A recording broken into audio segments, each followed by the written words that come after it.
So if you can tell us about somebody who, started out and was perhaps kind of hesitant or wasn't really sure how to start building that value, and then ultimately was able to work toward making that exit, what does that look like? Well, it's different for everyone. I will mention that one of the most common scenarios is when a buyer comes to you. So most of my clients, we do the foundational work, we do the preparation, we position for exit because the owner knows that that's their goal. But as I mentioned, everything we're doing is also making the business more stable and run better with less stress. So there's all these positive outcomes. Typically, I work with my clients between 3 and 6 years. So let's call this client Diane. And she wasn't necessarily hesitant in working together, but her goal was different. We ended up working together for over 6 years. And the beginning, it was because she had grown so fast. She believed she needed more and more clients. So that was her goal. And she was bringing in a lot of clients. The challenge was then it was very difficult to get control of everything. And so she wasn't hesitant in working towards selling. She was overwhelmed and not necessarily profitable, bringing in money, doing good business, but not consistently profitable. Some months were better than others. And so as we worked together, she started getting a better handle, better control over the day-to-day operations. Once you can do that, then you can start looking to the future. Because before that, you really can't. You have to handle what's in front of you, whether it's important or it's urgent or it's both. You don't really have choices. So getting control over your day-to-day operations is critical. And in some cases, I serve as an outsourced chief operating officer so that I can help specifically with that. As you do that, then we can start planning.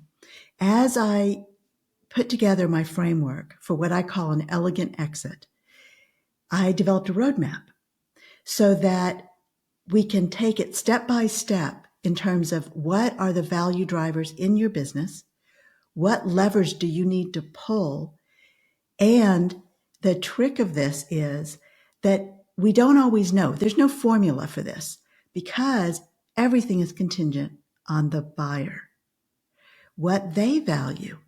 And that's always the case, right? When you're selling your services, it's contingent on who's buying your services.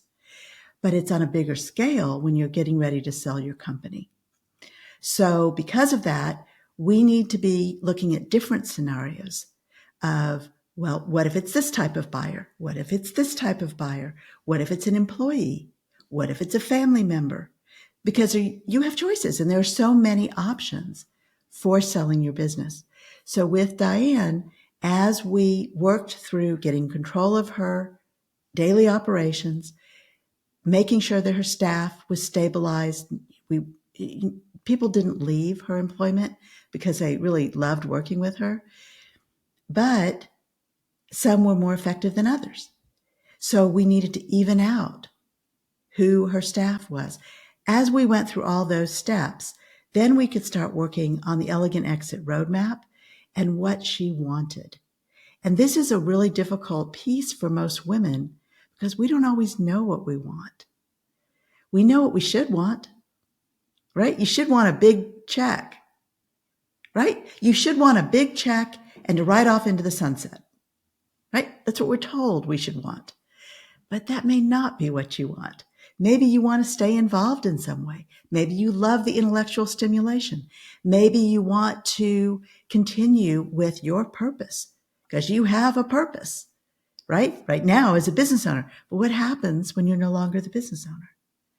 So all of those emotional, logistical, financial aspects are what we dig through and clarify. And that's what I did with Diane. And she did have a buyer who came to her, offered a really incredible. In fact, she was so shocked at what they offered. And I think that's a really common thing. We are shocked because if it's a fair offer, the amount of money is a validation. It's not even that we necessarily need the money. It's a validation. And the deal went through very quickly because we had all the pieces already in place. And so she did not go to market. Most of my clients do not, because when we position, they are in such good shape and so consistently profitable that they will have a buyer come to them and make an offer. And then we can negotiate from that. And I help with that negotiation, because you don't have to just take what you're offered.